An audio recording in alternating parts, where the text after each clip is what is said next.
Welcome, Dry Bar Comedy fans. You're here with Seth Tippetts, and I'm joined via live satellite hookup with the very funny Paul Morrissey.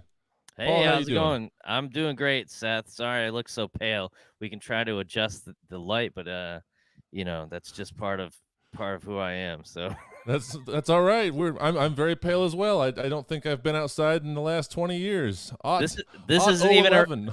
this isn't even a ring light. This is just some kind of like reflection from the hallway, I think. But yeah, Just a hopefully solar flare. hopefully it's not too distracting for the viewers. But I think anyone who's escaping on Facebook Live right now is enjoying this. So Running away, all the people. Oh my goodness. It's great to have you here. For anyone who's tuning in right now, we're doing a live stream. This is not stand-up comedy, so stop commenting. When are you going to tell jokes? That's not what this is. It's not going to have. I mean, maybe Paul wants to tell some jokes. I don't know, well, but maybe you'll learn something. How about that? that's right. Maybe you'll learn something. Friends will become enemies. Enemies will become friends. It's We're gonna be already great. making this adversarial with the viewers. No, welcome everyone. Welcome, Welcome. welcome. If you have a question for Paul, feel free to shout out in the comments. And we have our mustachioed producer Garrett, who's going to filter through the Yes, Garrett. weirdos, and he's going to give Paul the good questions. We embrace Uh, the weird though. Keep it weird. Facebook. keep the comment section weird. Let's keep dry bar weird. So now did you I'm gonna ask the question first, Seth. What was the background for your special? And did you pick it and did you embrace it? Oh, it was a clock. It was like this red clock, and more people commented that the Roman numeral 12 was wrong than people commented about my actual jokes for the first, like, I don't know, 30 Yeah. days it was out. They were just like, "Hey, that 12's wrong," and I did not embrace it. I forgot it was there. I was having an out of body experience. I didn't do a bunch of crowd work with it, but it fit really well into your act because yours was a produce stand, and you had a lot of Yeah. jokes about food, and I mean, it felt planned. It was Did you so get to pick that funny. out? It was a farmer's market, and I was just talking about being a picky eater. And, I talk mostly about food and that kind of stuff. And the funny thing is like, you know, it was so beautifully like done that I didn't want to touch it. But if I had to do it over again, I would have done like the Andy Kaufman thing and just started like handing out tomatoes at the end or something. But I was like, this could be history, but I don't want people who work here to be here for an extra 5 hours. But if I think it would have been, how do you think that would have gone over with the dry bar people if we just started throwing out tomatoes to everybody? Because that was the thing. Usually the comedians get fruit thrown at them in some horrible scenario. I was like, what if I saw somebody not laughing? I just throw a tomato just at pelt you. them with a bell pepper. Now the Yeah, real question: I loved it. were they real fruit, or were they Yeah, real pieces of produce? it was. That's why it looked so amazing. Like that's why I didn't want to really touch it because I would have just goofed around and you know how you even with a weird curtain you'll touch it or go behind it Oh or yeah, something. But this was like I think this is like somebody's art project or something. This is beautiful. They do a great job with it. they They do just those come up with so backdrops. many things. Yeah.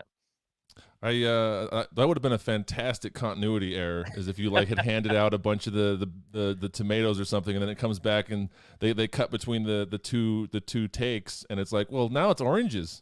Well, Yeah. they clearly liked the joke from the second show. That was weird.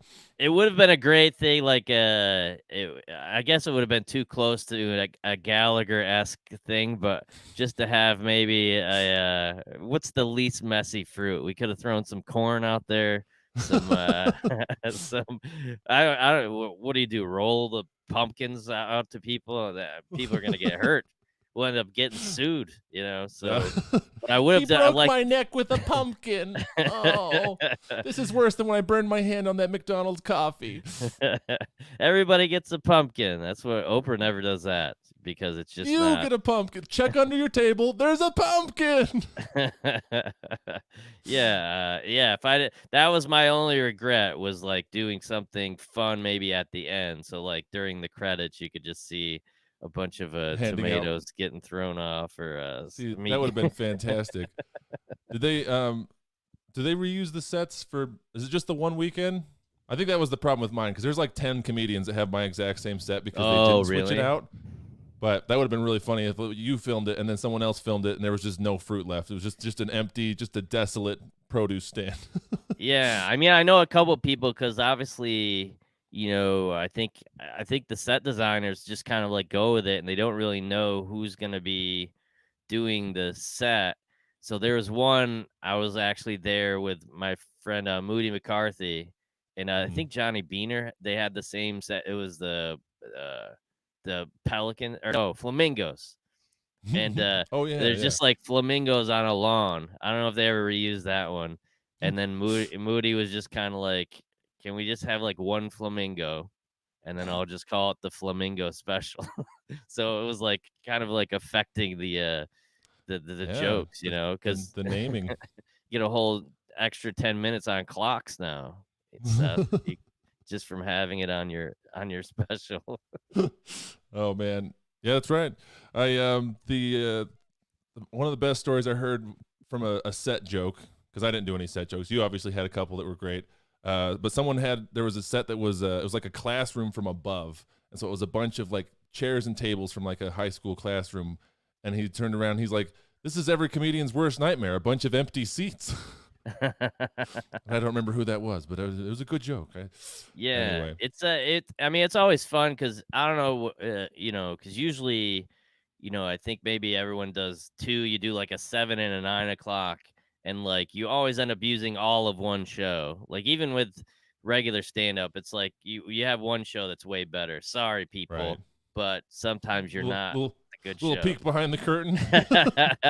But I think the second show is later one always usually seems better, and then once you kind of have everything you want to do, you can kind of like have a little fun with the set and the people, and Right. so that's always cool to kind of let that breathe because the audience is so great there that you can have fun and they give you time to like goof around a little bit. So They are fantastic crowds. I felt the same way that my second set was better, but they didn't use it. They were like, we disagree. Your first set was better. I was like, no, no.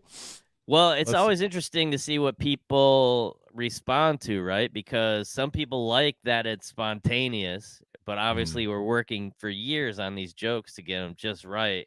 And then people still think that you just came up with it that day. So it's one of those things where you want to, what is it?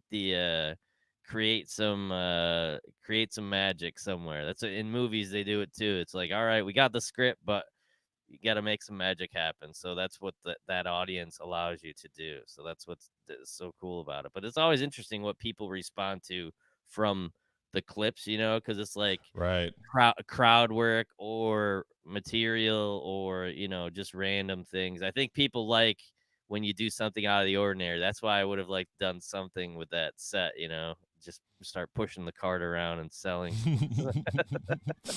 That should have been No, my behind the scenes is just go out to the street and start selling fruit as like a yeah, just a hawk in the fruit. We got apples here. We got your apples. You want an apple? we got bills to pay. Come on. This is a financing the special. These For every apple you buy, that's one less dollar I have to make back from the set. Have it paid off before you even start. I We got a know. question here from Charles. What's the hardest thing about getting into comedy / being a stand-up comic? Well, at least for me, Charles, I wasn't a performer. We were just talking a little bit before, we both played basketball. Seth is he's 6'9", if you can't see, and I'm 5'9". So, I'm sure people, when they look at Seth, they're like, oh, he plays basketball. They'd be surprised if you didn't, right? But for Oh yeah. me, everyone's just like, no way. And so I can't even tell basketball stories on stage because the whole time there's people that will be googling and like, oh, you did play. Yeah. What do you know? How come you didn't shoot better foul shots your junior year? They'll start like looking up your They're looking at your stats. stats.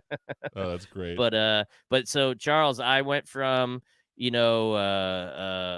basketball to I coached. I was an assistant coach for like a year, and then I got into like ESPN. I even wanted to be like a sports guy, so I got a on-air job, and I was kind of like doing SNL like Weekend Update, but with sports. I was really goofing around, like doing crazy. Like I would even do news one day a week. So I would just, they would be like, "Hey, cover this murder down at this happened at this park." And I was like, "I don't want to go anywhere near that place. Somebody just got murdered there. I'll go to the mall and like ask people what they want for Christmas." And so I was just like goofing around and just being really funny. And, some people saw and they're like, "Hey, you're really funny on the news. You should do stand up," which is probably the least complimentary thing that someone would say to like someone who's supposed to be doing news. Like, "You're really funny." You have a um, lot of gravitas. No, you should be on stage. You should be doing some stand up. Yeah, but as far as, you think about being on live TV when tapes don't run and you got a covered time, that's the best improv class I ever took. I did some improv later, but like that live news thing was great. You got all the lights, you're on live TV, you got pressure, that kind of thing. Even from sports, you learn how to deal with that pressure. And then so when I finally did, Late Late Show with Craig Ferguson and Letterman and those kind of things, the bright lights and the cameras was like, "Oh, this is like when I did the news, except there's an audience here, so it's even more fun." So, Right. so I think I guess finding some kind of outlet for your comedy first, because I don't know too many people that just like I want to do stand up when they're like 12 years old. Some people have little, videos they make, or especially now, or they have some writing stuff that they make jokes in and stuff. But doing the news allowed me to like get in front of the camera and be a little funny. And then that pushed me to like the next step to stand up. But what about you, Seth? Oh, I like how I got started, or or what's the Yeah, like hardest part? well, he said hardest part. So I guess Oh that's, yeah, the hardest thing about getting into comedy, I'd say just getting on stage that first time. yeah, because I've seen you're a lot not of going to be good, right? So no, it's you're gonna like, be terrible, but you think you're gonna be good. You think you're gonna be the phenom that like rises the ranks, and everyone's like, where were you hiding yourself? But it's never like that. And I've just yeah, seen a lot of people who like they'll write for a year before getting on stage, and then realize that all the stuff they've written doesn't work, and it's like there's just right. no substitute for getting out there. And I So will I'd say that too, Charles. I was a writer, more of a writer person. I wasn't really a performer, and so I had pretty good written jokes. So even when I started, I had stuff that was pretty good. I just wasn't good on stage yet. But that's what the TV helped me. Learn how to look in the camera and read off a prompter, and you learn how to write for yourself too, which is kind of another thing I didn't realize. Like, oh, I was writing how I spoke, and that was like exactly what you have to do for late night sets and TV and that kind of stuff. So, but yeah, Charles, the hardest thing is just getting up on stage for the first couple years, and then continuing to be inspired, I guess, because Seth, I'm sure has like your newest joke is always the one that you're like, "Oh, this is my new baby. I gotta," it's like having a garden that you're curating. yep. So as long as you have that excitement about, it doesn't feel hard anymore, does it to you, Seth? Right, being excited or I think stand up doesn't feel. It felt hard in the beginning, but I think now it's like you can feel when a show maybe isn't ideal circumstances, but it's a lot more fun when you know you're gonna be okay. yeah, it's having that's the thing that when people are so good at crowd work, it makes me because they don't have the safety net. If a show doesn't go well, they're just kind of they just got to keep powering through. So it's nice to have material after doing it for a while to be like, well, I know this stuff's gonna work. Like this crowd might not like me, but they'll like this. And Well, that's also like a totally in a comic's head is what we're worried about, because there's some people that think the people like the jokes, some people think they like and obviously it's a blend of both of them, like they'll right. be like, "Oh, that guy was funny when the jokes weren't working." I was like, I don't think that's what he was going for, but Isn't uh that the worst compliment? It's like you were really funny when that joke didn't go well, and then you were like panicking. It's like, oh yeah, that's what I go for. That's the But I think the longer you do it, Charles, the more, because it is like funny to me when something doesn't work. It's no longer terrifying. It's just like, wow, I've been doing this a long time and that was bad. I can enjoy that didn't work with all you people. So we have a star mom. Star She's Mom asking 4. about Star Mom is asking how you deal with nervousness. Well, you're a star mom. there's no way that, or does that mean that your kid's a star and you're trying to not get them nervous? What about you, Seth? Are you a high energy guy, or are you pretty laid back, like on stage? I'm pretty high energy. I tend to talk a little too fast, but I nervousness. I grew up doing theater, so that was my Oh, that's great. I grew up doing theater, and so getting on stage wasn't the scary part. It was like saying my own words, because like when you have a script Yeah, and you're like, well, nobody doesn't like Beauty and the Beast. Like these words are fine. But when you're like saying your own words, it's like a little more vulnerable. But right. uh, I stretch before. That's how I deal with nervousness. I gotta get a little bit of get the blood pumping before I go on stage. That helps me. But I don't know. What about you? How do you deal with nervousness, I mean, or are you not nervous? for me, I think it's the opposite of sports, because everyone's like you're kind of getting pumped up, but you're still kind of under control. And so, I remember we were auditioning for like one of the late shows at like a club in LA, and this guy's like jumping up and down and sweating. He's like, "You pumped up? You pumped up?" It's like, no, that's not how I do this, man. I need to, I I need need to to get like pumped down.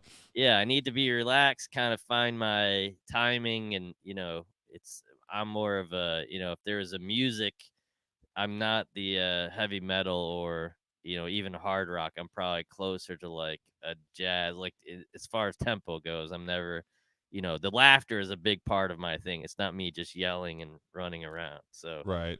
so I think I mean, I've seen people that there's a couple guys that I knew in New York that were very low energy, but when they got nervous, their hands would shake. So it kind of like was a whole different thing from their persona. So that when you have to deal Right. with something like that, that's a little weird. But as long as your nervousness matches your kind of energy, do you feel like when you're nervous? I know a lot of people talk out their thoughts when they get nervous, like, can't believe I'm on TV. I can't believe there's cameras here. I can't believe, people do that kind of stuff, you kind of narrate your life, but I think that's kind of a nervous thing. Yeah, I've been filming myself a lot more recently, and I've noticed that if I'm nervous about how a joke will go because it's newer, I'll like laugh and say like at the end of it. I'll be like, oh, hot dogs, like, and then just keep going. So I've started to notice the little nervous ticks I do have, because it doesn't happen with the material that's been there for years. It's the new stuff, It's where and you're filling the spots. Well, I just said it. People say, like those kind like of filler yeah, words. yep, Uh, happens all the time to me. I'm working on it. well, Like, tell us what you do for your star mom. If you have any, should I do an LA thing? Should I be doing meditation or something before the set?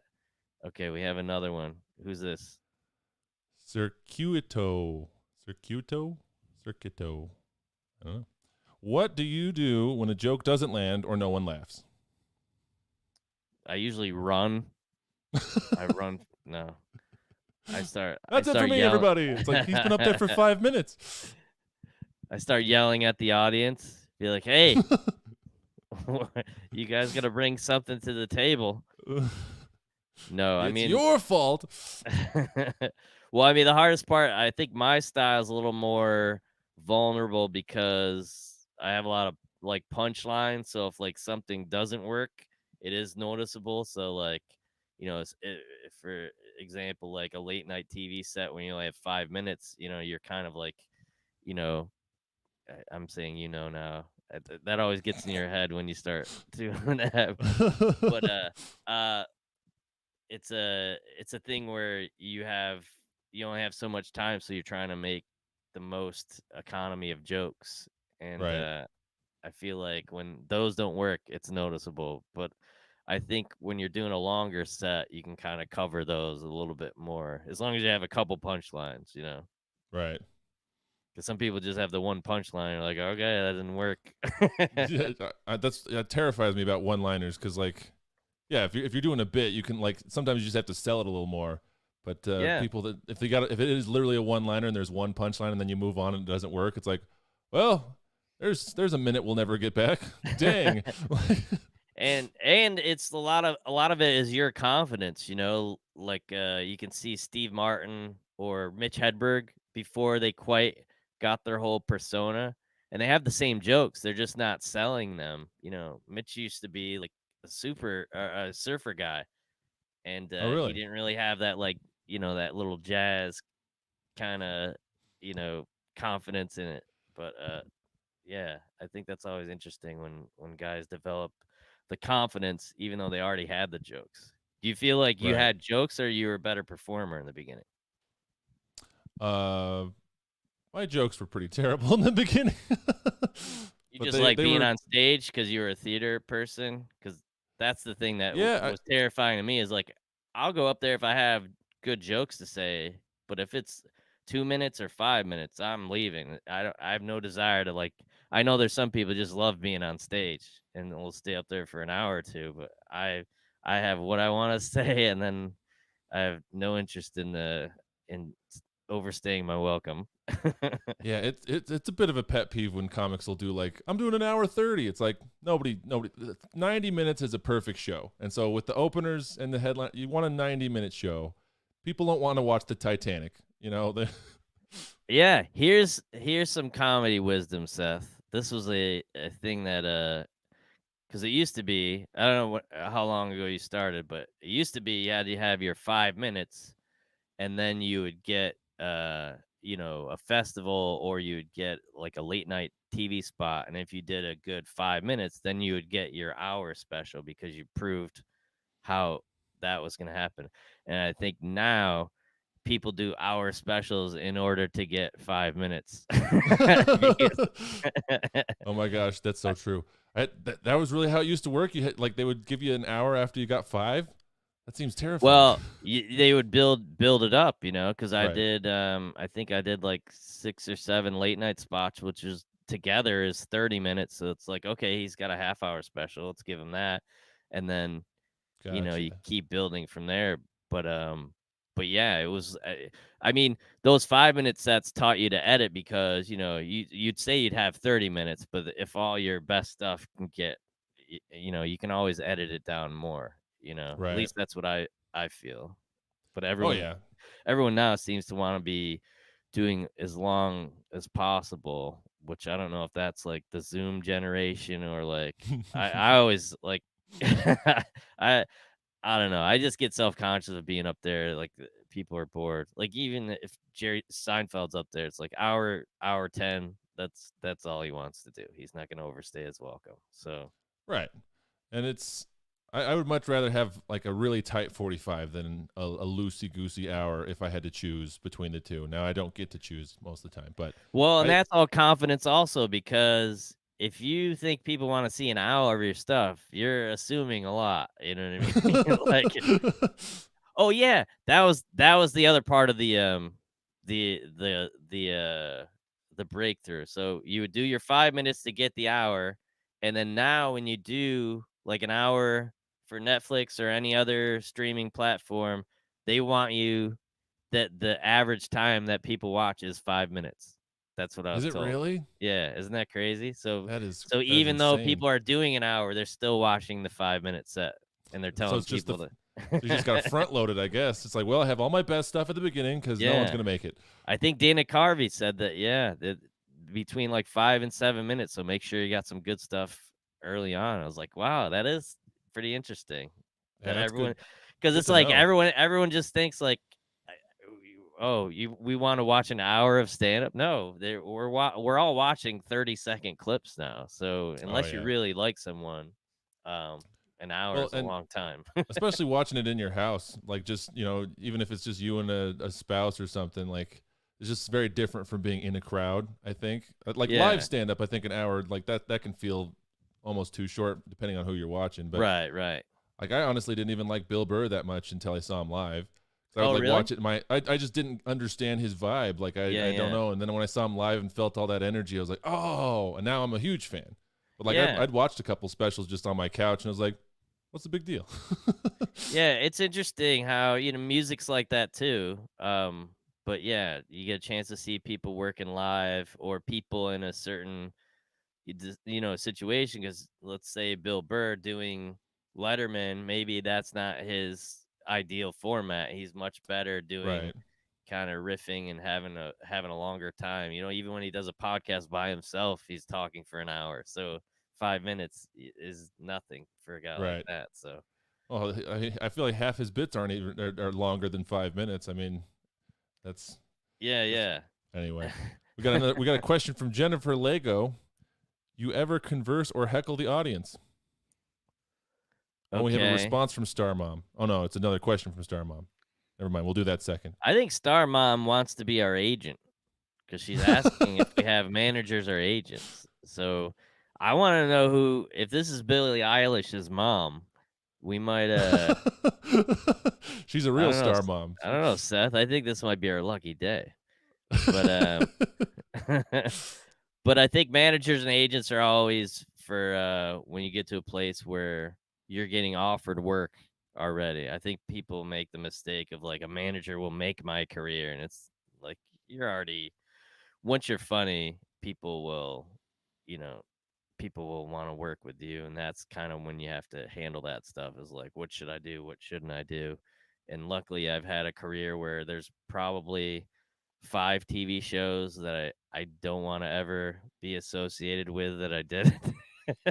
so so I think in the beginning you kind of say yes to everything, right? Because you're Oh like, yeah. oh, I'll do something on TV. I did something at the National Rodeo Championships. I did stand up How'd and that like go? well, I love doing stuff for the experience. That's why I love going to different countries and seeing what makes them laugh and seeing what's funny. And when somebody says we gotta, as long as there's a crowd there, if they told me I'm just on the sidewalk yelling jokes to people, I wouldn't have done it. But they said, hey, we got a big crowd of rodeo people who want to see stand up, and we're gonna film a TV show. I was like, all right, let's do it. Wait, And you were on the sidewalk just yelling jokes at people? no. This Oh. was like I was like in a bales of hay and wore like a rock and roll cowboy, one of those shirts, and yeah, it's a whole thing. Like, have you ever been to it? Like, it's called Road National Finals Rodeo or something. They shut down Vegas for like 2 weeks. It's all country. Oh. Like they fill it with dirt, and it's all rodeo stuff and like country music, and they just kind of completely take over, and you just learn a Huh. lot because I don't know that culture at all. I grew up in a small Right. town, but I'm allergic to hay, so I'm not. so It takes me out of a the lot of set stuff. started going a little bit worse as you stopped being able to breathe. Yeah. Yeah. I must have been fake hay. Oh, That was the deal. those Um, jerks! Not like Dry Bar where they get the real produce. Their that's right. backdrops were not legit. It was from W- Michaels. They got some yarn and they made hay out. we got to make sure this fruit is ripe because it's going to be on TV. It's your Uh, big time to shine. Grapefruit. I feel like these are all made up names. Jennifer Lego, is that a real name? Uh, do you ever Who knows? converse or heckle the audience, Seth? Do Because I you're ever? 6'9", you could like intimidate them. I would feel It's like. hard for me not to talk down to people. I'll tell you that. That's Wait, where's my? I got my rim shot here. I got a soundboard. We're going legit.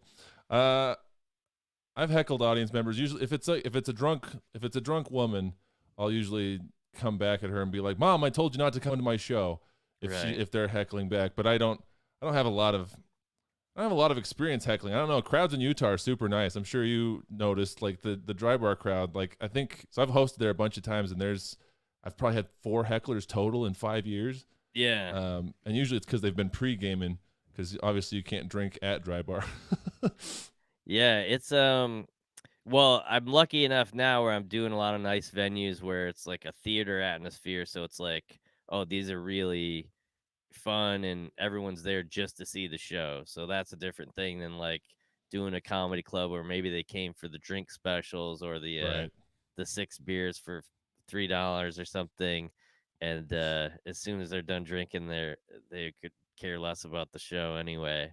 So Why is that's that guy talking over here? It's like, well, it's because it's a comedy club. Whatever. but I will here's a this is for Jennifer or Star Mom. Here's one for you, Seth. I did during the pandemic. an outdoor show. You know how everyone was doing outdoor shows? Yeah. I was approached by a nudist resort to do an outdoor show, and I said yes, because of course I'm gonna do it because Gotta I get the story. gonna Yeah. get a story out of it. And so, and no, I was not naked. That's not part of the deal. Most other people were. And so I performed, and it was like the decathlon of comedy, Seth. You were dealing with, we're outside, right? I Right. think I started talking about ice cream.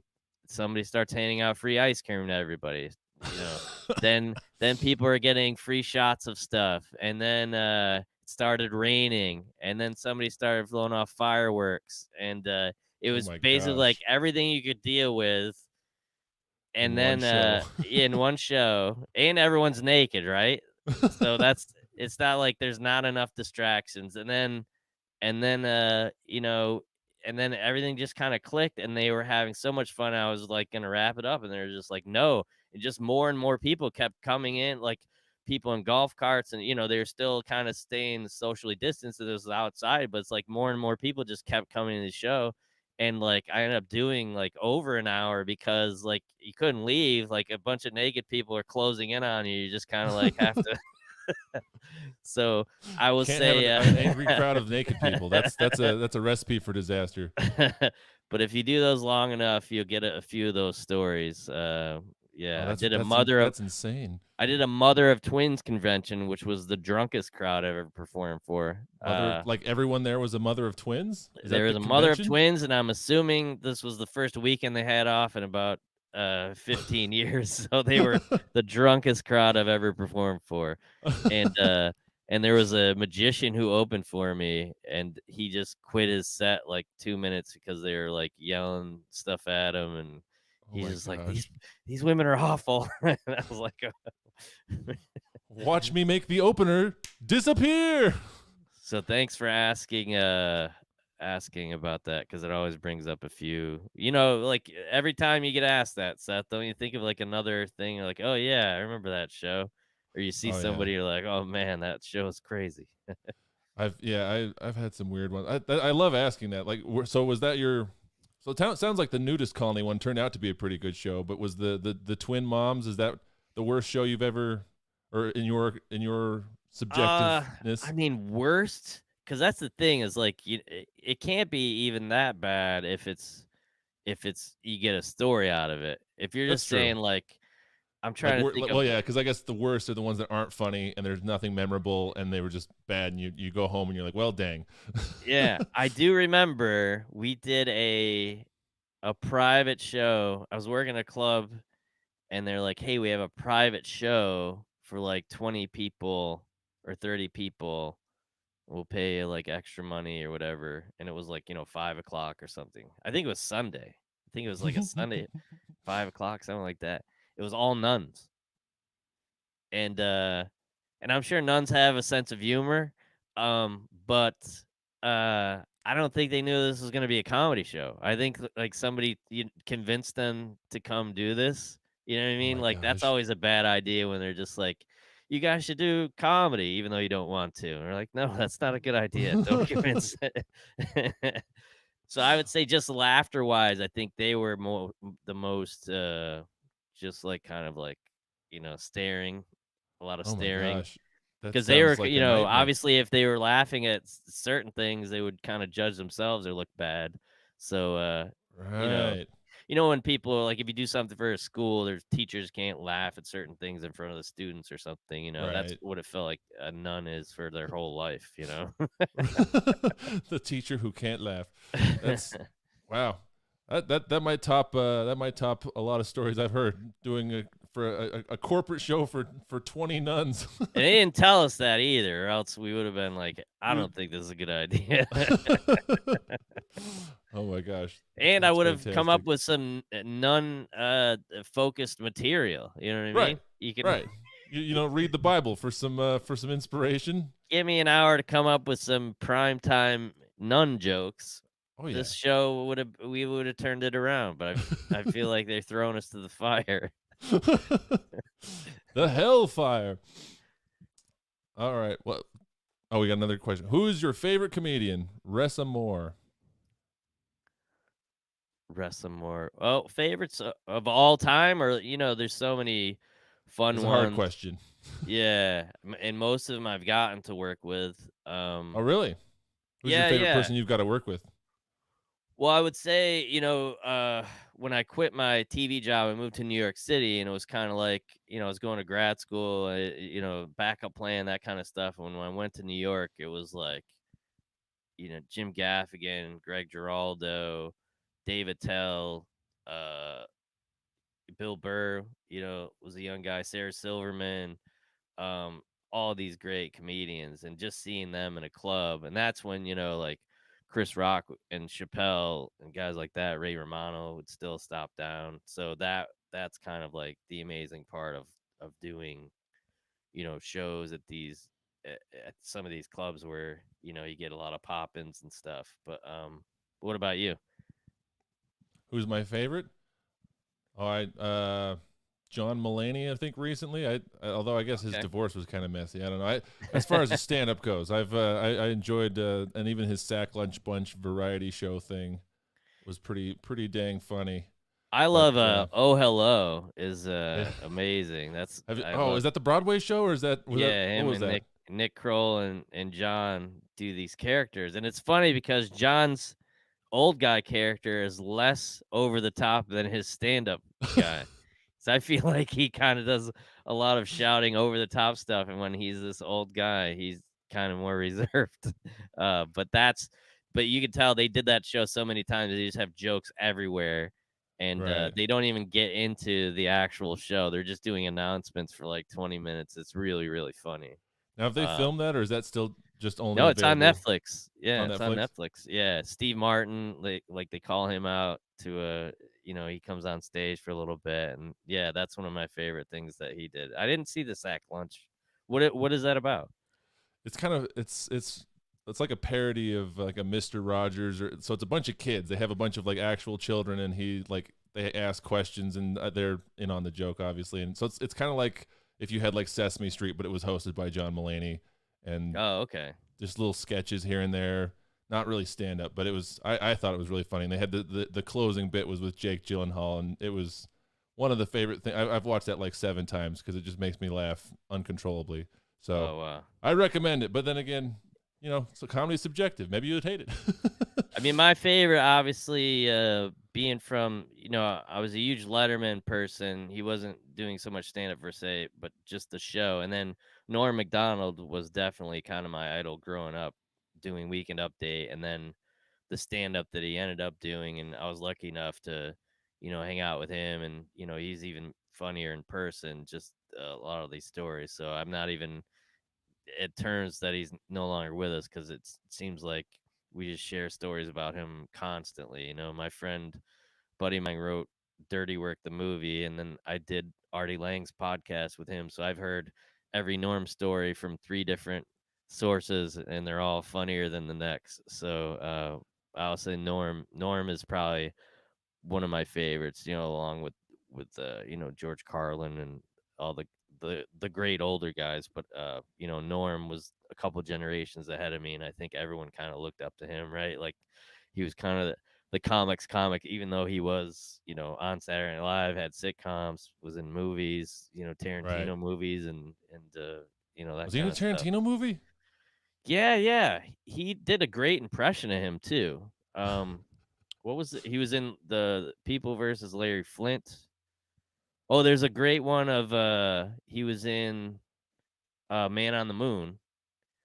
And did you ever see when they're talking about Jim Carrey's on his show, and and he's like, "Remember when you came to the set of Man on the Moon and we were talking about blah blah blah?" And then Norm looks at the camera. He's like, "I was also in the film." Remember I when you was- came to this set? I was I in the wasn't just film. hanging out there. I'll have to watch that again. It's been a hot second. Yeah. So, I'll say that, because I was, we've had a lot of losses here in comedy in the last year, and Norm was definitely a guy that always knew, always doing new stuff. Like, actually, if you look up one of his, he's got I don't know who put it up, but he had like he's doing stand up like the day. Remember, like I think it was like a Thursday when they like started canceling the NBA, and I Mm. think like the day is like March 14th or something of 2020. Like he was doing stand up that day, and he does stand up about like we're listening to the news and like 50 people have it, 500,000 people have it.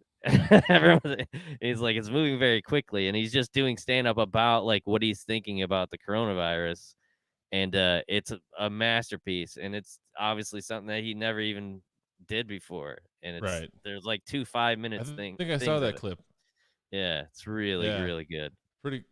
Back when we thought it was going to be just a flash in the pan kind of pandemic. Yeah.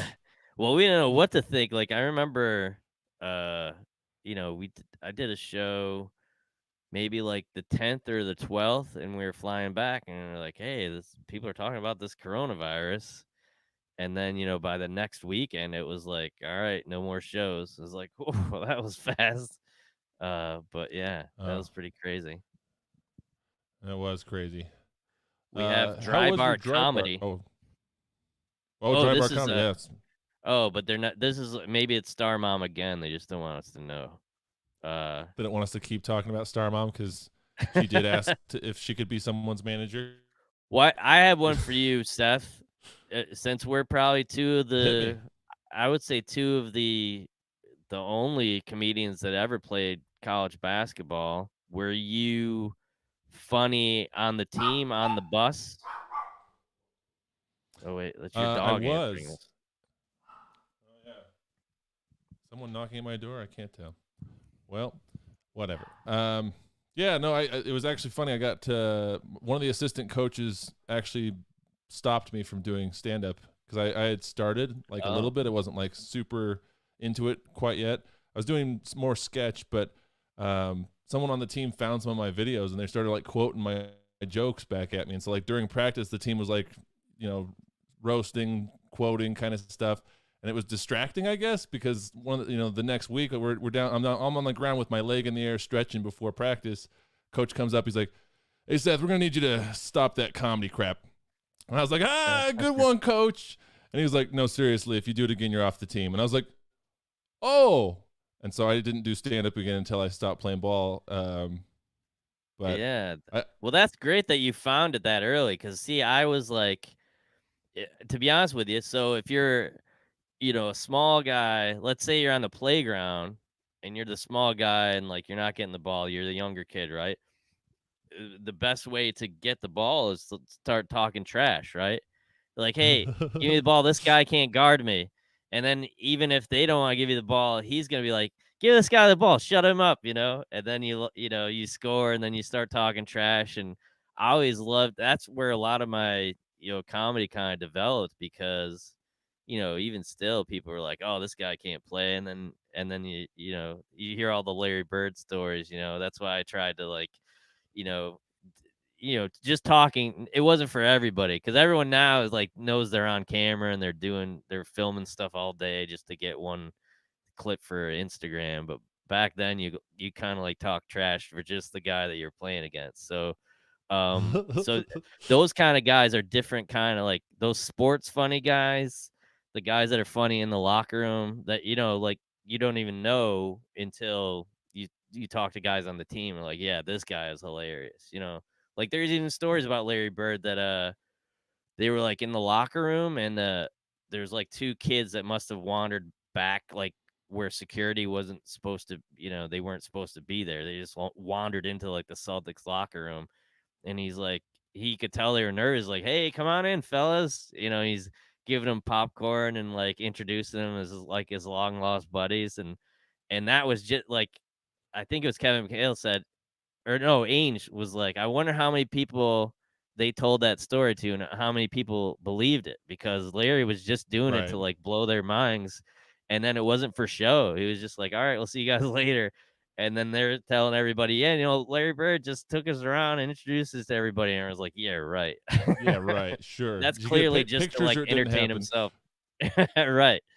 But That's yeah, awesome. See, I think this the sports comedy is like, talking trash, that kind of stuff is a whole different kind of like style of comedy. You know, like there's obviously guys that are just funny in the moment, but can't write and can't perform. But yeah, some of the funniest guys I know are still from sports and basketball. Yeah, it's So that sounds like that's where you got some of your crowd work. Your quick wits. You talking some trash all growing up, and then you had to tone it down for Yeah. news. And especially, when you get better and they start, they're like, "Oh, well, this is the guy we got to stop. He's this little guy." And then you just talk. I remember there was a coach. He was like, this is when I was in, I forget if this was college or something like that. And I was like a preseason All-American at one of this particular year. And it was in a magazine. It was like some random thing. And, I scored and scored a bunch of, and then got a foul. And then the coach is telling the ref, he's like, "Hey, you're making this kid look like an All-American." And I was like, "Hey, didn't you read the magazine? I am an All-American." Like even that kind of stuff, you made it. Everyone start, all the whole scorers table starts laughing, and even the coach laughed a little bit. But I think just that stuff in the moment is kind of funny. Oh, that's awesome. Yeah, I don't think I was ever funny on the court, and I was a walk on. It sounds like you probably had a much more. You mentioned having some stats. I don't think I ever got off the bench. I almost got off the bench once, but Yeah, but it's but at least people are like, he's gonna be good because he's tall. Like yeah. my I thing see. is, even this guy's averaging 22 points a game. No way. It was just one of those See, things. People just couldn't wrap their head around it. So, which is awesome. It sounds like I mean, you're probably a lot better than me, and you probably well, you always got a have been. chip on your shoulder. Well, you're a lot younger. I'm sure you could. Do you still play it all now, or do you find it's because most of my friends did not the first time they got like a tooth chipped or something after their college Done. career was over, like, yeah, I'm not playing with any of these guys at the Y anymore. Um, Yeah, I started getting back into it right before the pandemic, and then obviously the pandemic, and I had a bad back. That was something that's kind of stopped me, and it was weird transitioning from like playing basketball at that level, and then or at least practicing at that level. I didn't play, but no, but yeah, you're actually that doing the practices and all that. That's like the heart, that's like the true thing. Because there's some guys, it always bothers me when people do that thing of, like I forget who it was. I think it was Colin Quinn. Colin Quinn's brother played at Binghamton University where I played, oh. and he said I played basketball, and he's like, and then I quit like seventh grade. And I was like, what do you mean you're they talk about like I would have been good if I kept playing, but at 12 I peaked. It's like, what are you talking about? Like when Charlie Sheen says I could have played pro baseball if I wasn't an actor. It's like you played JV, you played high school varsity. Like the difference between high school baseball and like playing in the pros. Like it's so hilarious to me. Oh, just the jump from high school to college. I thought I was prepared because I'd been practicing and actually had a couple practice sessions with the late Mark Eaton, Oh, who no played for the way. That's Jazz. amazing. Yeah, and so I was like, oh well, I'm getting this good advice. I'm doing all this conditioning. Show up the first day of practice, just it was awful. I just you don't realize that like the hardest you can ever work in high school is just not even like an average day in a college practice, which Yeah, and that first, especially freshman, like conditioning is made to like weed people out. So that's like the hardest I've ever worked in my life was like the first freshman kind of like preseason thing because you're not allowed to use a ball. So they just like make you run for hours a day and lift at 5 in the morning and do all this ugh. other stuff. Oh, good times, good time. At least I got some free shoes out of it. That was my No, takeaway. but Free that's shoes and amazing, man. matching jerseys. You're part of a team, you're part of because that's one thing I do miss with stand up is like it was fun to be like part of a team and part of building towards something. And that's why I love writing on projects with guys that I like. And, I've Mhm. written on a couple TV shows and stuff. And that's always fun when you get to kind of be in a whole room and work on something together. That's what I miss about the sports. Uh, But Yeah, yeah, stand up is comedy kind kind. of a not a team sport as much. It seems. I guess some people have writers groups. Do you write with people with your stand up, or mostly just out of your own head? Well, when I'm working on like a writing project with somebody else, it's usually like a TV show or maybe somebody's special or something. It needs like a punch up or something like that. I like being a part of that because you only get a handful. People maybe get one or two specials their career if they're lucky, and so if it's your friend, obviously you want to make it as good as possible, and so people will ask for advice or a second set of eyes on something or hey, is what's missing from this or that kind of thing. But that's also Yeah. it has to be somebody that you trust and you kind of have at least value their opinion. So it takes a while to Right. And they kind know of your develop voice your well little enough. They're crew. not going to try to. Yeah. Yeah, yeah. Because if they It's try to punch it up, but it doesn't sound like something you would say, then it's like, well, can't use that. well, that's also what I do miss. I did a podcast with Larry Miller. I don't know if you know him from he was kind of best friends with Jerry Seinfeld. He's the Oh, principal in Nutty Professor or the dean in Nutty Professor. He's been in tons of movies and a bunch of Seinfeld episodes too. But one of the great stand-ups has a great 10-minute bit called The Four Levels of Drinking. And he told me back in the 80s, everyone had 10 minutes. You got 10-minute spots, And at the comic strip, it was Jerry Seinfeld, Paul Reiser, Carol Leifer, who wrote on Seinfeld, and Larry. And every April Fool's, they would switch acts because they had all watched each other's 10 minutes so many times that they knew it. And Larry that's and awesome. Jerry would trade acts. So Larry would do Jerry Seinfeld's 10-minute act. And Larry's an amazing actor. So he's like, I used to crush with his stuff because it's so well written. And that's really cool. I don't think people know everyone's act. Maybe your kind of peer group when you first start, everyone's jokes like that. But that's kind of cool when people kind of know your whole act and you're like, hey, I noticed you didn't say this. Yeah, I've noticed that I keep some people. That's why I don't watch a lot of stand up because I'm afraid I'm going to accidentally steal something because I do certain jokes will just stick in my head for years and they'll be like, oh yeah, I forgot about that. Like the person who wrote it and did it for, they're like, oh yeah, I should bring that back. Thanks for reminding me. Why did you remember it? And it's like, I don't know. Yeah, I get a sticky brain with jokes sometimes, but Well, Tom Papa's like that where he'll I've worked on a bunch of TV shows and then I've been like kind of the warm-up act for the last two or three specials and he'll have jokes that he's forgotten that I'll be like, "Hey, how come you're not doing that or you should do this?" And he's like, "How does that go?" And and so like he'll forget like his own jokes. He has so many good ones. But that's awesome. now we have So Star Mom's back. oh, Star Mom, what is the best thing about doing stand up? What is the worst? Hmm. Well, we'll keep these positive, right? The best thing about stand up is, well, the play. Like I love traveling. Like I think it's always been a conscious effort to do something that I would get to travel a little bit. So, even in Now, do you TV, love I went to California, went to Phoenix, worked in a couple different markets, and got to like move around a little bit. yeah. See, I was going to say that's the worst part of stand up because being 6'9" in a plane is not very fun. I believe it, man. That's not. See, that's the thing. Is like, as jealous as I am of height during basketball, I'm not jealous of your life now, or even like a Mark All right. Eaton, or Oh, Sean gosh. Bradley, like those guys post NBA career. There's actually a guy here, uh, Mamadou. He played at Irvine. He's 7'7", and he plays at the little court down the street. But just watching him, I follow him on Instagram, and it's just him getting in a car. It's like, what do you do, man? Right. Yeah, you can't get in one of those Priuses, can you? What do you fit in, Seth?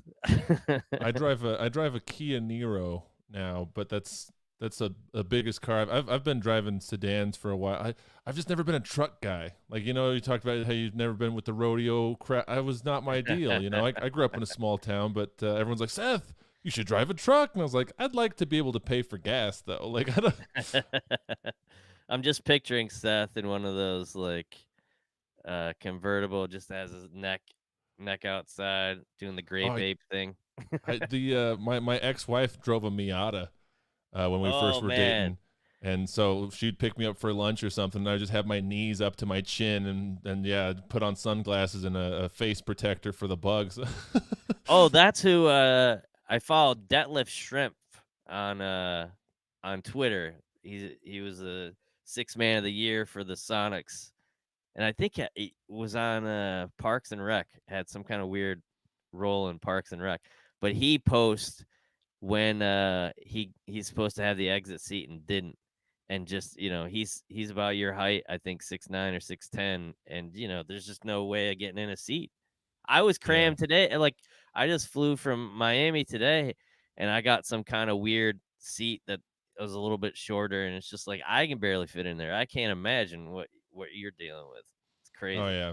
Especially those little two-seater planes when you go to a smaller town and my body's like bending with the plane, and the lady's like, "Can I have I want the aisle seat?" I was like, "Well, if you really want to see me in pain for 3 hours, I guess."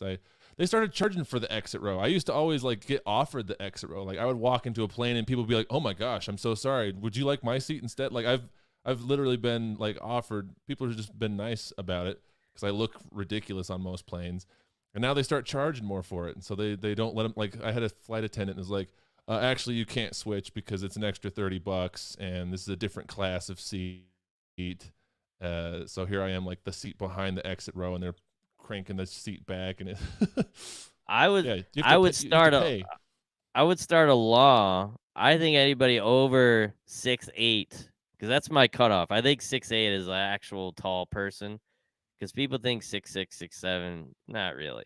I would There's love to be 6'6". 6'8" and above is like a different level of height, and I think anybody over 6'8" should be in first class. And I think you're the first person on board with this, Seth. I'm 100% down. Let's get the change.org petition. Let's get the GoFundMe.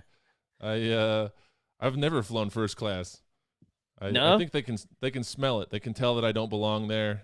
I even bought a ticket once. They just sent me back to coach. It was but well, I don't want to throw anybody under the bus here, but we did, because being at a school, you might have like, so were you like among the taller guys on your team, or did you have a couple like genuine centers on your team? in college or high school. Yeah, in college. Yeah, I was the fourth tallest. So we had 7'2", a 7 foot, and a 6'10". Yeah, which is like super rare to like a 7-footer. That's like, if you're 7 feet, you should definitely get first class. But I Oh, would lower 100%. it. Um, but I He was had a gonna seven say seven wingspan. You got to get creative shooting around that guy because he was 7'2" with a 7'7" wingspan. He blocked me on the. I went for a reverse, and he blocked me on the other side of the rim. that's It was crazy. insane. The I forget what my point was, but it was basically like Oh, sorry. the oh man, I'm blanking out now. But it was basically like, that level of height is not normal. Like people No. like, oh, here's what we had. We had a 6'8" guy who wasn't who didn't play very much, but we liked having him walk off the bus first. Because have you ever heard that one? He looks good coming off the bus, looks good coming off the plane. It's always good when you have like a really tall guy walking off the bus first, and then there's a They're little like, oh, intimidation must there. be a basketball team. We got. Because then you're surprised and like, oh, the tallest guy doesn't play, because most of the time the tallest guy is the best player. So, and we'll say that about you, Seth. I'm sure you were in high school, right? I was pretty decent, and we won the state championship. But the coach had a Hey, chip on his shoulder, and I still didn't play much. I played a lot no? junior year, and then senior year for some reason I got the kibosh. I don't know. Oh It's wow. weird. Yeah, But you but I were got the you were ring. Who definitely the cares? tall. Yeah, you were definitely the tallest on your high school team, or no? You know what's crazy is, I mean, I was, but only by like an inch. We had like 3 guys that were 6'8" in high school, which Wow. kind of seems unlikely. We were 5A, which is like the biggest size of school they have in Utah. So I guess statistics worked out, but because you can't really recruit. Wink. Right. Well, I covered the Waltons when they were in high school. They went to University High. So there was Luke, his brother, and then they had a cousin. So they were like 6'9", 6'9", 6'8" front line, and they were like a smaller school too, and they just demolished everybody. So if you have like 3 guys like that, especially if they're Waltons, they're 2 Division I guys, and I don't know where the cousin went, but yeah, that's pretty intimidating. So Oh yeah.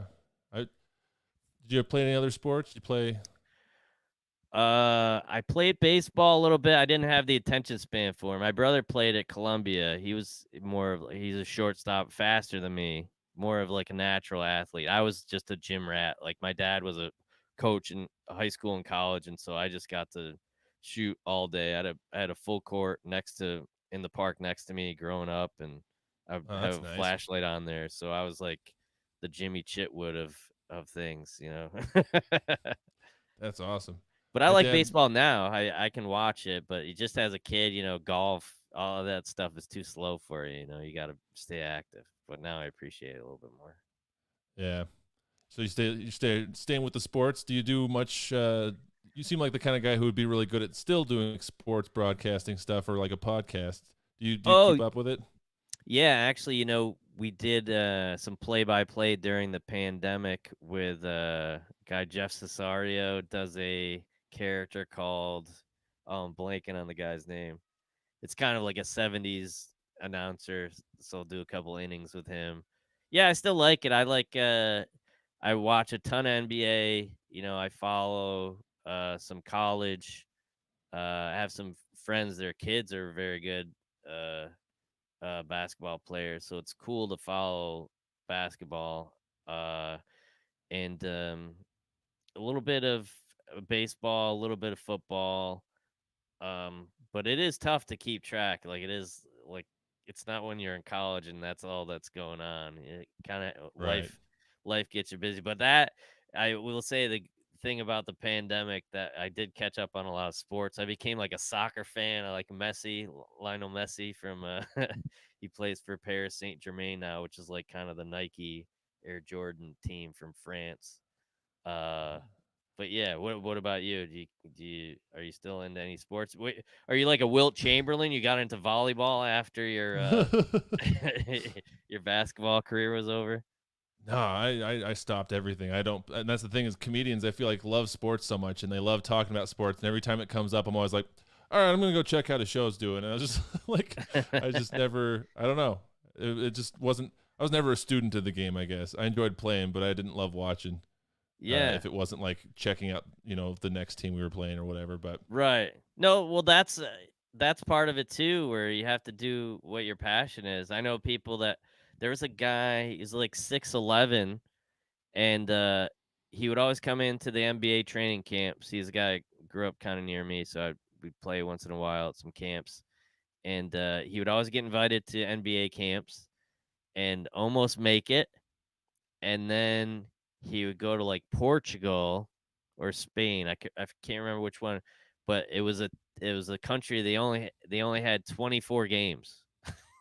So oh, so he would be like I go so he'd make like a year's salary on 20 games, almost like a WNBA season. It was like for the summer. I was like, now you can that's a play nice in little another part-time season. gig. Yeah, he's like a mechanic. Like he's 6'11" guy likes to work on cars and stuff. And Mark I go, Eaton why was a don't? mechanic before he got picked up for the Jazz. Oh, no way.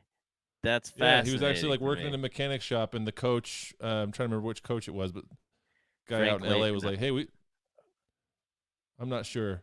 He told me this story once, and I forgot. But someone basically came into his like car shop and was like, "What are you doing this for? You should be playing basketball." He's like, "Cars are fun," and he'd never played like he didn't play in high school or anything. I don't think so. Anyway, I think it was just kind of like "Oh, sure, I'll play basketball." Seven That foot is four, funny. crazy. That is funny when like it is there. when I was working in sports, I covered the Sacramento Kings, and it was Jason Williams, white chocolate. I did his like draft conference when he got drafted out of college, and Jerome James was the same year, who was like kind of a 6'11" guy, never played basketball until his like junior or senior year in college. And they asked him, like, what did you do before you played basketball? He goes, I worked at Home Depot and Lowe's. Really It was prepared like, him. It was a mental yeah, preparation. somebody must have been like, you're really tall. You should play, you should play basketball. And you're like, okay. I just love that it Like, like that's all didn't it occur to takes. people that tall. This is like, oh, no one's ever mentioned that before. You're right. I should. Well, is there like a sport that would be advantageous, like or even like a skill, like throwing those axes? Are those easier for like a tall guy to do, or like a ping pong? You can reach over the table. Is there anything that you found is like advantageous for you as a tall guy, like in regular life now? I can't think of anything that's advantageous. The thing that's crazy is I don't even like get the free stage presence because people can't tell that I'm that tall. Because I got Oh, like, I really? think I got a really big head or something because I don't have I don't like have the lankiness anymore, or maybe I never did. But people will always I have to tell people that I'm that tall because I'll after the show they're like, you're not actually. Oh, it's like it's always a surprise, and Oh, people wow. think I'm just making it up. And so I mean, I maybe in my professional life, my day job, I get to walk into a room and people are intimidated, but I don't know. When you have to Pick, when you have to duck down, you're yeah, and I guess picking stuff at the top shelf. I've had so many strangers just be like, "Hey, like, can you get that soda that's at the back of the rack that's not falling down? I need that one." And I was like, "Sure. Do I get a tip?" Like, but I don't know. that's that should be your next list, though, is like, what is, because obviously there's all these things that you have, or like the negative, I have to, the car and the, just think about like what Shaq goes through oh, just jeez. to like go place to place. It's got to be a nightmare, but there's got to be something that works well for you. So You know what? that That's a could be good your challenge list. because like a bunch of my jokes are definitely about the negative aspects of being tall. But I should see if there's some positive stuff that I could because for the most part it's just like it's not that great. You should probably when you think you want to be tall, you want to be 6'4". My brother's 6'4". That's perfect. I would love to be 6'4". Yeah. He teaches I'd love to be ballet. 6'4". See, everyone loves to be. That's something we can all come together on. Everyone wants to be 6'4". Exactly. And I feel like everybody is now, right? I feel like the NBA, it's almost like everyone's like 6'6" or 6'7". Everyone's like the same size and super athletic. There's no centers and there's no tiny people anymore. See, and I wouldn't know because I don't watch. All I know is LeBron still playing, and that's all I know. I don't know anything. Although it's What crazy that about he's like, about my height. yeah, yeah. What about like so like golf would probably be tougher for you, You I got to would get think, special clubs. right? I've played with just like standard ones, and they're like, "Well, your form sucks because you have to bend down an extra foot or whatever." And I have never wanted. I dated a girl who or her family owned a golf course, and I was like tempted. I was tempted to get some clubs because it was clearly a big deal for her and her family. But then I ended up not doing it, and we broke up. So it was a good call because then I would have just had some extra tall weirdo golf clubs I'd never be able to sell on eBay. Yeah. Well, I think it was Bill Lambier or was a slee stack in which from Land of the Lost, like when they did the TV show when he was in college. He was a slee stack because they needed like a 6'8" or 9" guy to like play a monster in the movie. So maybe that's like Oh, your niche yeah. that you can. That's my next big thing. You know what? I've actually been approached 3 times to play Chewbacca because they need someone that Oh height yeah, to be in the suit. And so that's especially like it. every time a new Star Wars movie comes out, like all these corporate things are just like, "Hey, come on, like we need you to," and like I did it for like the Utah Department of Transit had like a stupid conference, and for some reason one of the stands was just Star Wars themed, and so I was just standing there the whole day just like just being tall. But that's something you have to do as a tall guy. You have to play Chewbacca at least once. I feel like Right. that's a bucket list item. I and they think only paid me $100, so I think I'm good. I don't need to do it again. your Halloween costume should be, you know how they always have like the two kids on each other's shoulders with the coat? Oh, You should have yeah. like the kids, like a guy's face, like where your stomach is, and just pretend that it's two people on top of each other. I have I always wonder. wanted to do that, and I actually have a top coat.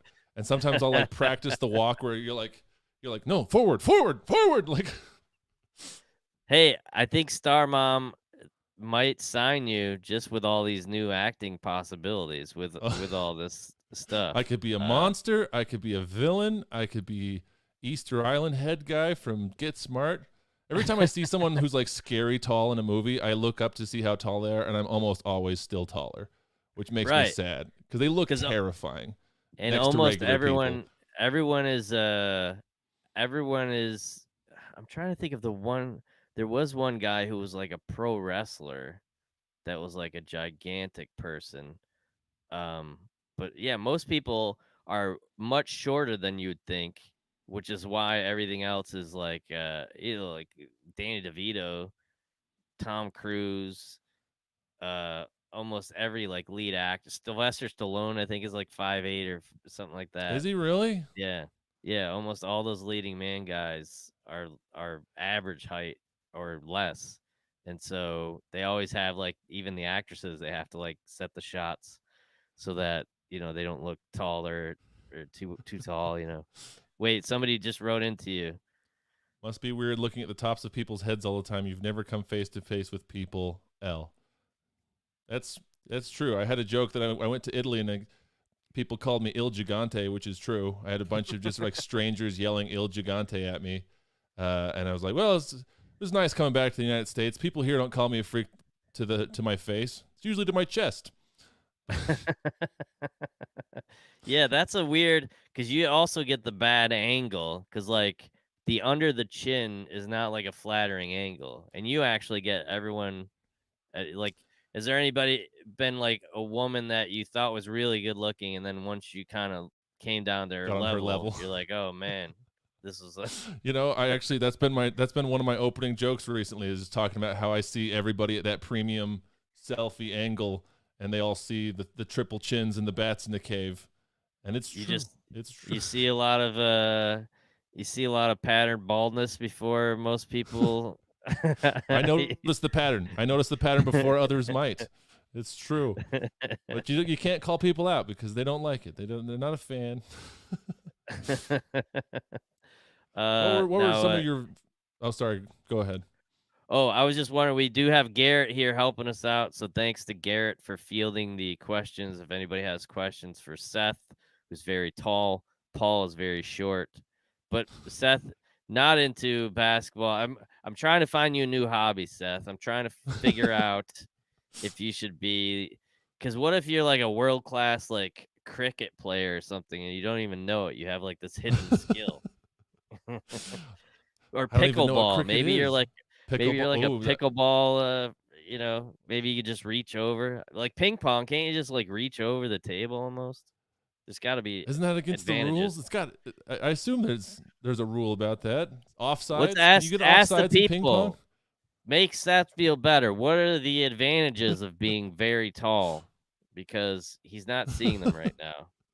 Because even like food, like I remember Shaq with like a regular can of soda just looked like just like a little thing in his hand. So Oh everything's yeah. got to seem like Sometimes not I'll big. drink a 2 liter, and everyone's thinking it's just like a 20 ounce, and they're like, "Why are you drinking that, Seth?" I'm like, "Cause I wanted to feel normal today." Oh, what were you gonna ask? I'm sorry, I cut you off. Oh, I was gonna ask what was. So we talked a little bit about some of your clips on Dry Bar and how it's really a crapshoot. Did not a crap, like basically you don't know what people are going to respond to. You talked about how your soup and melatonin jokes were really like the big hitters. Were those what you anticipated, or there were jokes in your special that you think were underappreciated? Well, I mean, obviously, there's things that like people are like, is that really true? And so I do the jokes that I talk about all the time. I think it would be really hard if it wasn't true to keep Right. it's got, it's basically finding what's funny about this weird thing that you have, that you don't like soup or that you don't like certain things, or and I think that's what's fun about comedy. And those two jokes in particular, I think, are very uh what's the word? It's kind of like descriptive, so they can almost see what's happening. It's almost something that could be animated, like Right. those different things about melatonin and people hanging upside down and Oh yeah, you paint quite the whatever. picture. Have you ever talked to like an animator? Because I feel like there's a lot of animators hard up for work that you could just get them to animate your. Because someone did like a Dane Cook thing where they animated his like creepy guy at work with the Festival of Pens, and it was super funny. And it was on Yeah.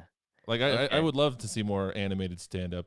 I did a thing about just uh getting like a turkey at like the supermarket at the deli, and like turkey like for a sandwich, and then just being smart, and like, no, turkey for a shower curtain. I want a I want a turkey cape. I want to be turkey Batman. I want a pepperoni slip and slide. And then there was a guy in Canada who worked for like some studio, and he animated that, and that was pretty fun. Yeah, Um, but is it on yeah, your website? I think it's up there, and I do like those jokes. Like Mitch Hedberg has a lot of those jokes that like stick in your head. The thing about the rice is good if if you like, if you want 3,000 of something, and the escalator that stairs. I like jokes that occur to you. I think that's a sign of a great joke, is if it occurs to you during normal life. Like Right. the receipt for the donut joke with Mitch Hedberg. Everyone always thinks about that, and I love those kind of jokes that, for whatever rhyme or reason, you can either picture them or they just stick in your head, and that's what I kind of go for. And so I think that's what the soup and melatonin thing, at least from the special, that seems something that hit home with people, or they, every time somebody gets soup. Oh, I just lost a light. Uh, that was some kind of a light from it wasn't a ring light. It was one of the side lights to make me. That's why this is looking grainy now. So I don't know if I should fix Ah. this. But what about you? Do you have what were your jokes that kind of stood out, and why do you think they stood out for your special? So unfortunately, the I think I had better jokes that should have had a little bit more zhuzh to them, but the thing that really stood out was my tall jokes, because they were shared among tall people who were like, "This is my life," and I thought they were just fine. And the reason they went a little bit more viral is I talked about big and tall and how it's mostly big, you know, and there's one rack of tall clothes and a wall of belts as tall as I am, and that got me labeled a fat shamer, and I was like, no, I'm just talking about how hard it is to shop, because like America's big, like it's fine to be big in America.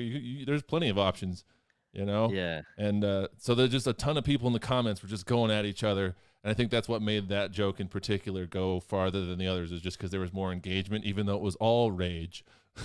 Yeah, yeah. Yeah, sometimes it's just like the word, because you're just like, if it has the word puppy in it, supposedly it shows up in all these like algorithms, and it's like, Oh, really? wow, you don't even think about, you know, what somebody, like you said, it's like you work on these jokes, and people just notice what's wrong, because they just have they're watching you for an He's hour. he's I mean, gonna that's what. slip up. He's gonna say something I don't like. Oh wait, I'm gonna fix this light here real quick. Sorry. All right. If you're watching, leave us a comment. Ask Paul any questions you have. He's fixing his ring light to make the green screen less grainy. I think that's better, right? Much better.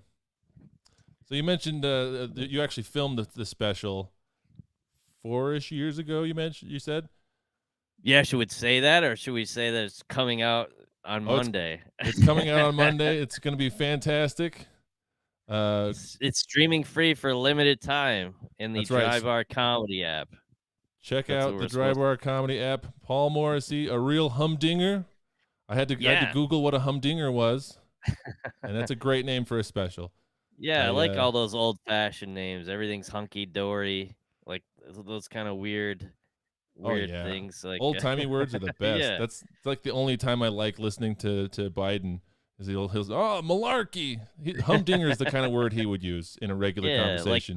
pizzazz. That was just when you Yeah, because when you don't swear, you get more creative. So I think it's exactly.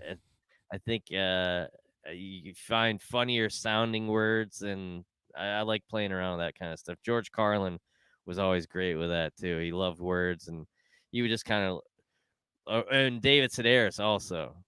Like I think that the one book he wrote, it doesn't mean anything, but he just liked all it, Let's Explore Diabetes with Owls was just like something that came to him as like a group of words that he thought sounded really cool together.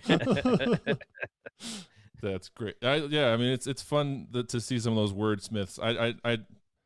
It's isn't there a Mark Twain quote like the difference between the perfect word and just an okay word is the difference between lightning and a lightning bug or something. Oh, is that But yeah? I don't know if I I think heard that's a that Mark one. Twain quote. But have you watched Jimmy Pardo or have you ever seen him Yeah, yeah. live? He does like the word choice is like very important. It seems like with most of his bits, he'll talk and he uses the old timey stuff. Has a bit about like buying a nice watch and he kept calling it a timepiece. And I've just Right. never heard anyone call a watch that. And it was super funny to me. It just kept, oh, that's a good looking timepiece right there. I'm going to purchase this timepiece. And it was like, it's just, yeah, I love that kind of stuff. I wish I did more of it myself, but I guess I'm not that smart. Yeah, yeah. It's well, I think it's also the what fits your persona, I guess, because if you're just talking about something normal and you And then can make you it throw sound in diabetes owls. It might not click. It might not be contiguous.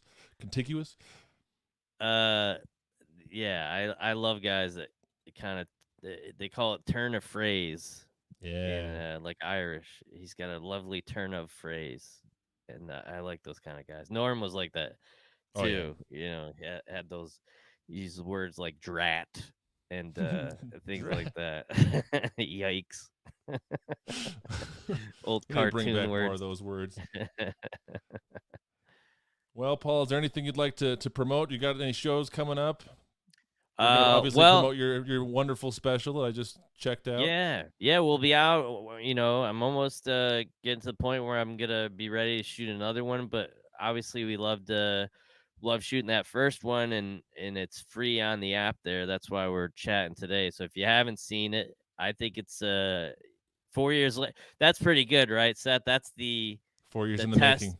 Well, but when you can still watch yourself, because I can't watch stuff usually 3 or 4 months after I do it, and the Right. fact that that's this special is still something I was like, oh, I think it's pretty good. Like that's the test of like, okay, I think it stands the test a little bit that it's you know that we just did it Monday and I still like it. No, that it's maybe a couple of years old and it doesn't feel dated and it feels like you know I was kind of on the top of my game at least that night, and Oh the yeah. material is stuff that people still like. So, Well, I um, was when you told me it was 4 years ago. I was surprised because it didn't like you said. There was nothing in it that felt like oh, well, this is a pre-COVID joke when he's or what it like. yeah, that's what I'm wondering. Because I think now when you go to a club and perform, you can tell right away whether they want to hear anything about COVID or want nothing about.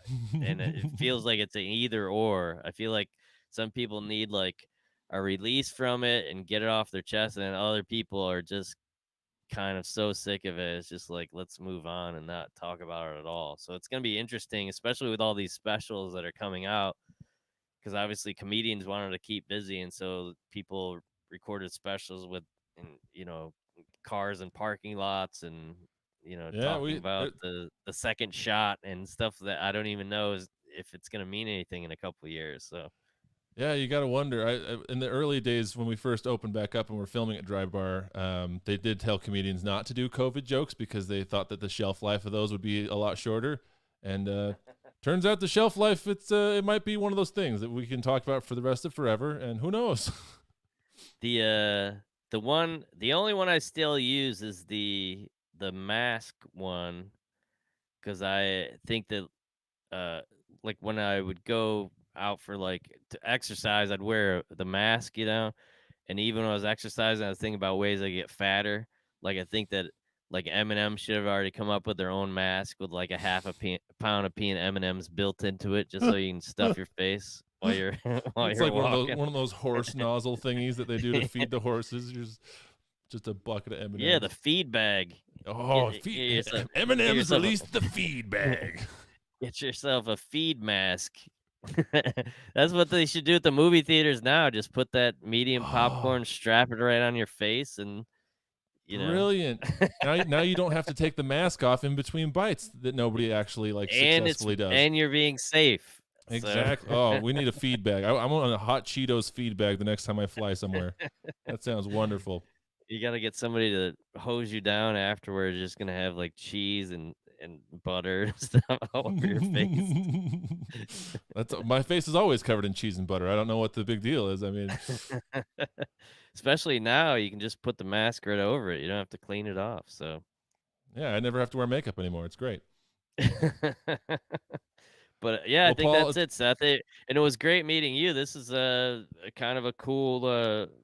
It's gonna be great to meet you in person to see how tall you really are. Because it would be funny if you were like my height. I'm just Like, lying the whole time. Oh no, no, that was the internet. I went through a tunnel. My house went through a tunnel. I'm actually 5'9". I'm also 5'9". Well, we do want to know. So that skull behind you on the bookcase, is that actual human size? Because then I will believe that you do have a giant head. It might. I think it's human size. I think it is. Yeah. My ex-wife had a very small head when compared to mine. I felt very, very large. But yeah, this was supposedly Fishbone, probably a ripoff. Oh, that in Mexico for $80. That looks like human size. Not that I would know. None of you should either. A skull aficionado. I go for the realism, especially if it's a bookcase. You got to go for the realism. You know, you can't look ridiculous. I'm trying to think something that would actually like tell you how big I am. I don't know. This is an iPad.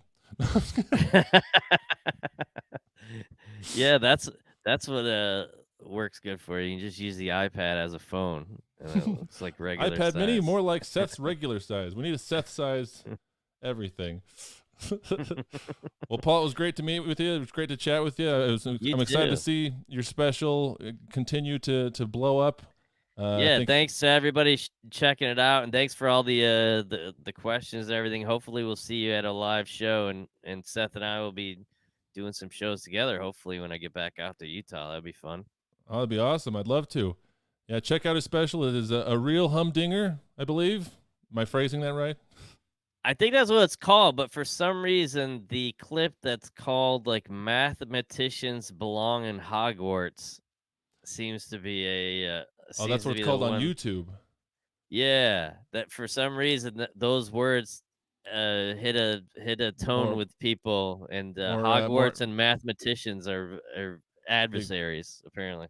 Apparently, they named my special was Tall Dark Gigante, and they named it Tall White and Bad at Basketball on YouTube. And I was like, whoa. Oh man, I was okay at basketball. Shots fired. Oh yep, my goodness, those SEO kids, they're always naming things. Well, check out either a real humdinger or Wizards and Mathematicians. Whatever Mostly Paul Morrissey. You'll find me somewhere. Mostly Paul. That's right. And your website is Paul has a website. PaulHasAwebsite.com. That's the easiest way to find me. So hopefully we'll see you guys out at a live show. Check out the special, which is free now, and we'll see how tall he really is. We'll see Seth at the grocery store. Where do people mostly check out how tall you are now? Do they have to come to your house, or do you have like observance? Oh, I send out posters. I have posters that I'll mail to people. I actually had a poster of Karl Malone in my house so he was 6'9", and so and it always said, "How do you measure up?" And so that's probably why I'm this tall. I should have had like a Yao Ming poster or something. How about this metal detector? Are you too tall for the metal detector? Is there anything that you get out of because you're too tall? No, my hands, I can't put them very far above my head. I can't match the angles of the arms in the metal detector at the airport, but not too tall for that yet, which is good, bad. I don't know. Yeah, you don't want to get the pat down. So, but thanks to Seth, give him a big virtual round of applause, and thanks to oh man, we got drops, and thanks to Garrett.